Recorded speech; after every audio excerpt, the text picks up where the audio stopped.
முதல் வாசகம். மனிதரில் நம்பிக்கை வைப்போர் சபிக்கப்படுவர். ஆண்டவரில் நம்பிக்கை வைப்போர் பேறு பெற்றோர். இறைவாக்கினர் எரேமியா நூலிலிருந்து வாசகம். அதிகாரம் 17, இறை வசனங்கள் 5 முதல் 10. ஆண்டவர் கூறுவது இதுவே: மனிதரில் நம்பிக்கை வைப்போரும் வலுவற்ற மனிதரில் தம் வலிமையை காண்போரும் சபிக்கப்படுவர். அவர்கள் பாலை நிலத்து புதர்ச்செடிக்கு ஒப்பாவர். பருவ காலத்திலும் அவர்கள் பயனடையார். பாலை நிலத்தின் வறண்ட பகுதிகளிலும் யாரும் வாழா உவர் நிலத்திலுமே அவர்கள் குடியிருப்பர்.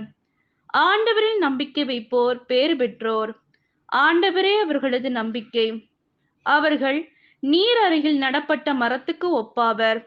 அது நீரோடை நோக்கி வேர் விடுகின்றது. வெப்பமிகு நேரத்தில் அதற்கு அச்சமில்லை. அதன் இலைகள் பசுமையாயிருக்கும்.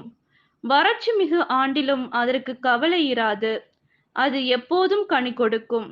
இதயமே அனைத்திலும் வஞ்சம் மிக்கது. அதனை நலமாக்க முடியாது. அதனை யார்தான் புரிந்து கொள்வர்? ஆண்டவராகிய நானே இதய சிந்தனைகளை ஆய்பவர், உள்ளுணர்வுகளை சோதித்து அறிபவர். ஒவ்வொருவரின் வழிகளுக்கும் செயல்களின் விளைவுக்கும் ஏற்றவாறு நடத்துபவர். இது ஆண்டவரின் அருள்வாக்கு. இறைவா உமக்கு நன்றி.